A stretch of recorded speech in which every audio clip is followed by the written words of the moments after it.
Console startup failures were made infamous with the red ring of death on the Xbox 360, with red lights appearing due to a console failure.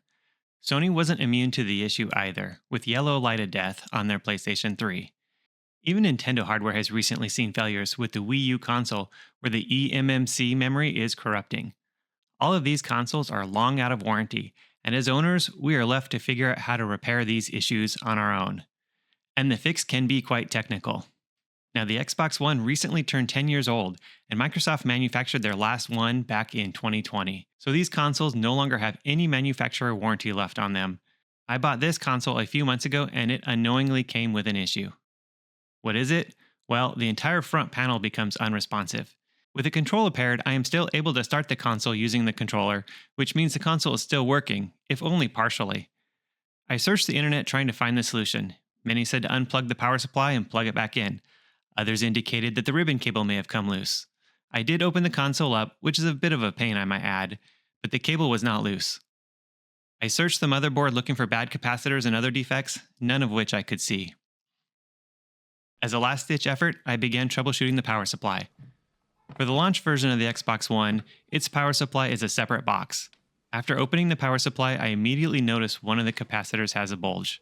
You can see the bulging capacitor right there, compared to the other three down here which look fine. Now I don't know if they're actually fine, as they could be leaking, but I know this one is bad. There are 4 screws at the bottom which can be accessed by lifting up and removing the 4 rubber feet. Once I have gained access to the screws, I just need to use a security bit driver to remove them. First, I'll separate the board from this bottom plastic housing. Set that aside and put this on the bench. Flip it over and I see this big metal shield is in the way. I'll have to remove this metal shielding, which is actually soldered on so that I can get access to the board. I imagine it's there to block some radio interference with nearby devices. Here's my soldering iron and I'll apply some heat. I need to crank this heat up to 400 degrees Fahrenheit because it's a big piece of metal, so it's going to absorb a lot of heat before the soldering begins to melt. It's going to heat sink. I have some solder wick, which I'll place on top of this solder joint and apply the iron. This will remove the solder to absorb into the wick as it melts. It's melting pretty good. And get started on this side. It's the same on both sides, except now I can grab the metal and lift. With gravity, the heavier board should pull away. And there it goes. That was actually pretty easy, easier than I thought it was going to be. I'll use the wick to clean this up with my iron. Also, I'm going to clean the remaining solder on the board so that the holes are completely open. This will make it easier to reinstall the metal shield. Okay, I have that side done, so I'll switch to the other side. Not sure if I need to peel those pads off or not. Let's wait. This is the bad capacitor. With everything removed, I can inspect the other 2 capacitors, and they look fine. So I think I'll just remove this one. The capacitor is a 1500 microfarad 16-volt capacitor. I checked, and fortunately I had some of these from a previous repair project on my Xbox 360. These are low ESR capacitors, but they're completely fine to use. The capacitor is about the same size, maybe it's a little bit smaller. Also take note of the polarity of the capacitor, with the negative side facing towards the outside edge of this board. The pins themselves should line up as well. Everything in here is pretty close together, but I think I can get the solder wick in there and apply some heat to these pins. I did turn the heat down to 350 because I don't want to burn this board. It's not melting quite yet, and I'll use my pinky finger to stabilize my hand. I'm not really that great at soldering, and I can actually be a bit shaky. Applying just a little bit of weight and hold it there. The solder is not melting. I don't want to turn the temperature up higher as it may burn this board, so I'm going to melt some fresh solder on it. This creates a bigger surface area for the iron to heat up. It's a rosin core which will also add some flux. That smoke's burning off impurities and such. Keep going with soldering on both pins. I want enough heat to really grab the solder and melt it. That should be enough. Now I have some steel wool to clean the tip and grab some wick. One last time to really make sure it's flowing. Yeah, that's melting. I am also using really thin wick at this time, just to get in between these components. It's 2.5 millimeter. I bought a pack of different sizes from Amazon. I'll leave an affiliate link in the description. And if you want to use it, that'll help out my channel just with a couple pennies. I appreciate it, but certainly don't feel obligated. I'm going to try this cheap plastic vacuum that came with my soldering iron. Apply some heat and push down. That really worked. Well, that removed a lot of solder. Let's see what I'm doing here.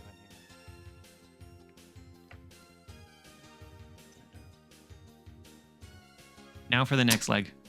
I'm impressed. That's actually got a lot of suction. I don't have a fancy soldering vacuum, but dang, that worked. How do I get this off? Maybe I can pull it off. Okay, I can't even grab it. It's like spongy. Okay, there goes a good chunk. This capacitor is starting to come loose now. Just give it a little wiggle here. I got it out now. Okay, clean the surface off a bit. It does look like this capacitor did leak some. I've got some isopropyl alcohol to clean things up.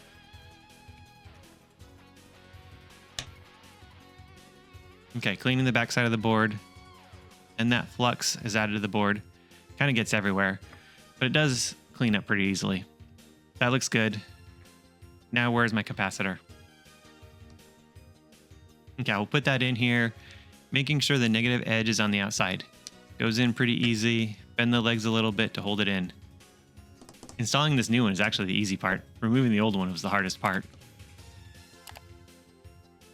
Okay, got a generous amount of flux on there and put it on the legs.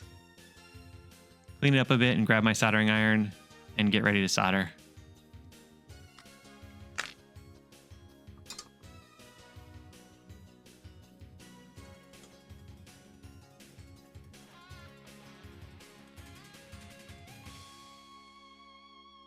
Okay, check the heat still at 350. It got turned up a little bit, so I'm going to adjust it down.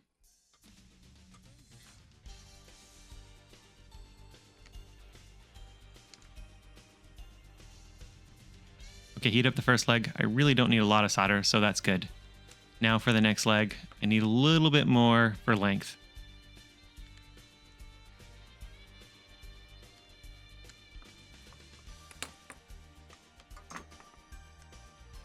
I will trim these legs down as close as possible so that little component is in the way.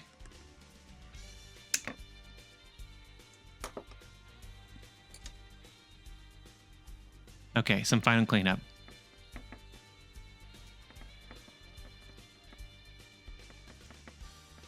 Don't want to leave any old flux on this board.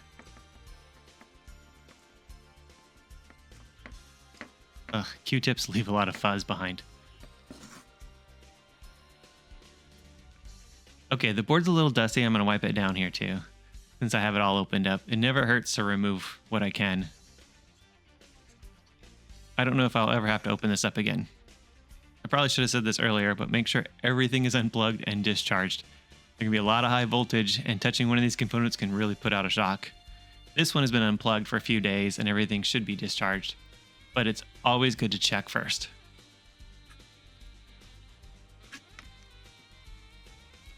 Okay, I'm done with my cleaning. Now I need to put the power supply back together to test this out. Here's the bottom plate. Okay, where does this little piece of plastic go? Falls right into place there. Looks good. Now for the metal RF shielding. The holes look pretty clean. Let's see if I can get this back together. Yeah, that goes together pretty easily. Glad I cleaned up the pads earlier. The bottom here's a bit dusty. I'm going to take a paper towel and some isopropyl alcohol and clean it up. Totally not necessary, but hey, I want this to be like it's brand new.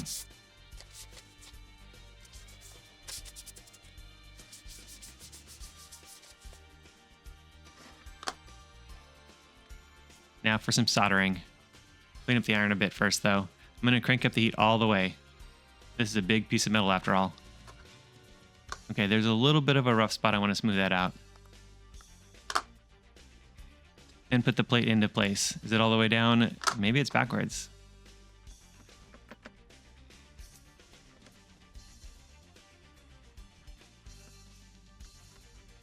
Okay, putting this back together and applying some heat.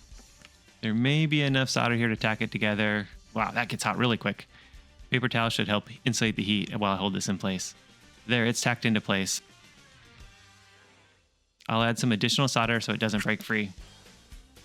This shield is metal and there's a lot of voltage going around, so I want it to stay put.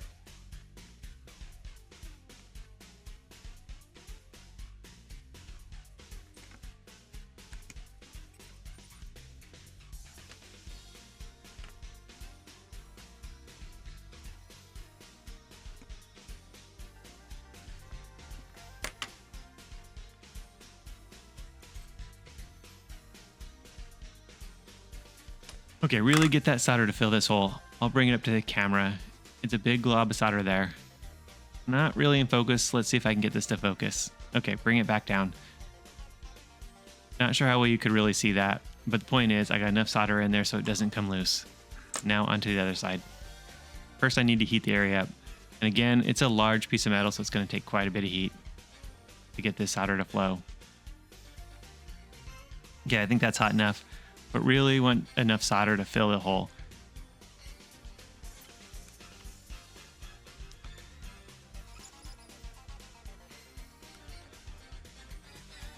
It's way more solder than I typically like to use. I'm going to push this down into place. Awesome, that looks good work. Ah, shoot. It's still not attached. Okay, let's try that again. I don't think I need more solder. I'll just heat it up.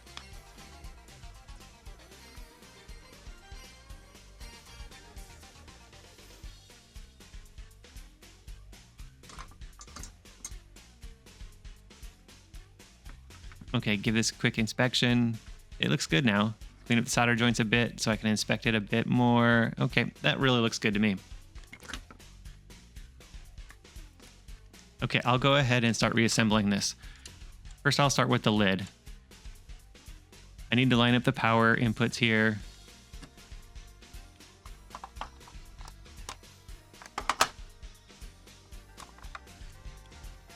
Okay, I think that's good.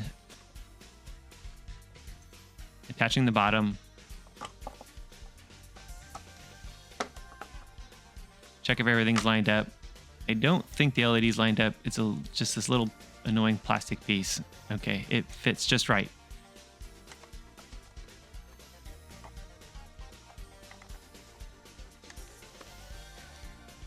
Okay, it's back together.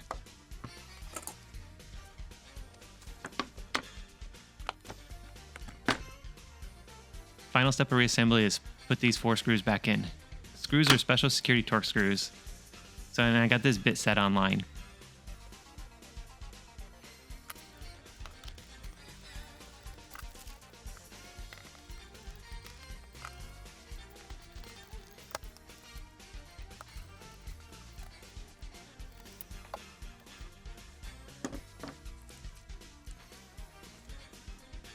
There's also these little rubber feet that snap into place.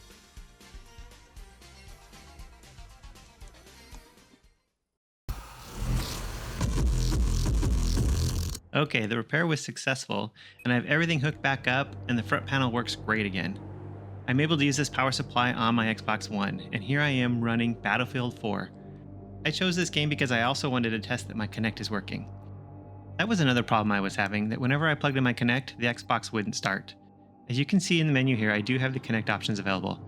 This game can also be played on newer Xbox series, but these options have been removed as the Kinect is not compatible with the newer systems. So how is this Kinect used in this game? There are quite a few commands like voice options, dialect, and then leaning enabled. In addition, I can use voice commands like thank you, need ammo. What else we got here?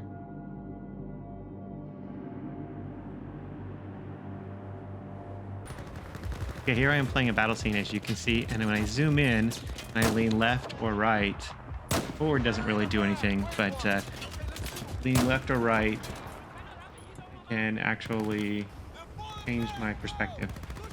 Lean here to the left a little bit. There he goes. Down. Okay. So, where are the bad guys? Run up here a little bit.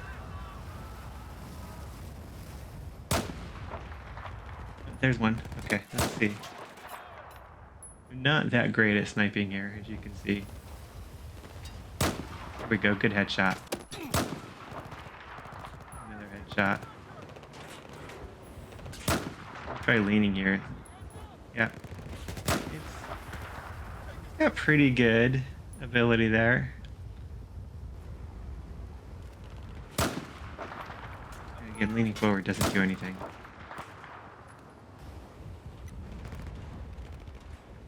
There's another one there. Finally got him. Okay, is that all of them?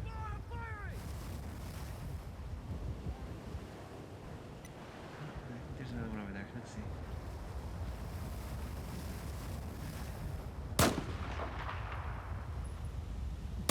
See him bouncing around in there. Just can't come up from behind.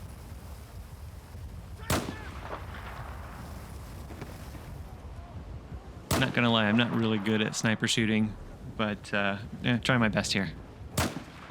Okay, he's out. Let's see. Come on. He's being tricky here. There he goes. Come on. Stop running. I'm out of ammo. Try this again. Right out in the open. I should be able to hit him now. Oh gosh, I keep missing him. There he goes.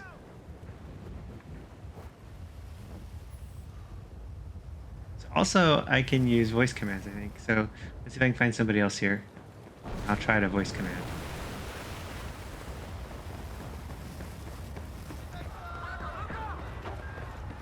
Okay.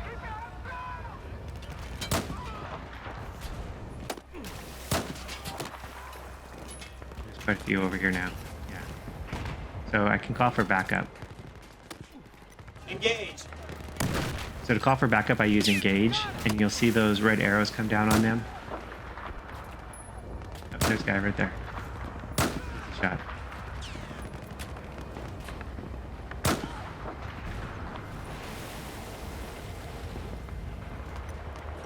Ready to engage.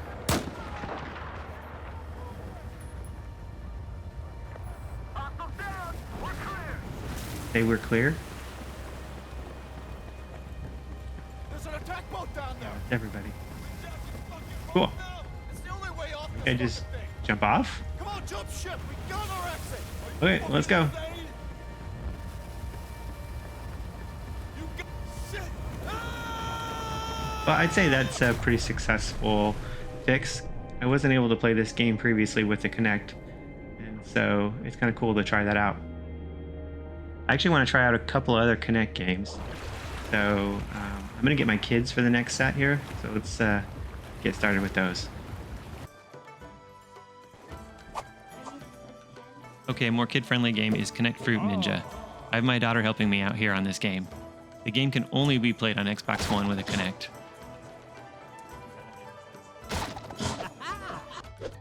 I suppose if you really love Fruit Ninja, then you'll want to keep your Xbox One around. I didn't want to risk any YouTube policy enforcement, so I blocked out my daughter's face. But as you can see, the Kinect does a really good job at tracking motion.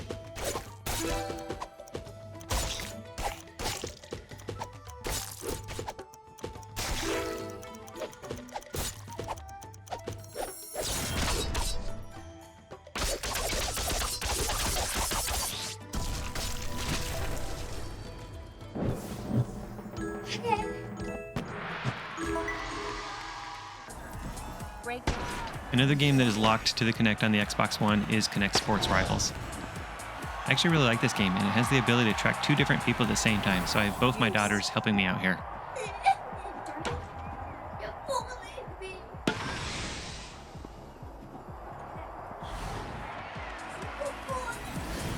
Advantage receiver. Breakpoint.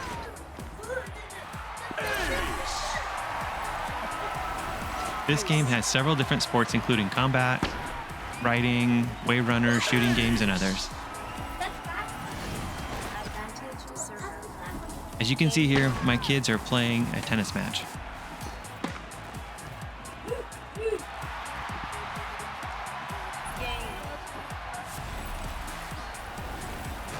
Are you interested in seeing other Kinect games on the Xbox One? What are your thoughts about the Kinect? Let me know in the comments. Second Well, I would say that's a successful repair, and it should hopefully give me another 10 years of gameplay. If you've enjoyed this video, please give it a thumbs up and subscribe to my channel. I cover many different consoles and video games, and also feel free to explore my channel for other video uploads. Here are some suggestions from the YouTube algorithms. Bye for now. Round 15.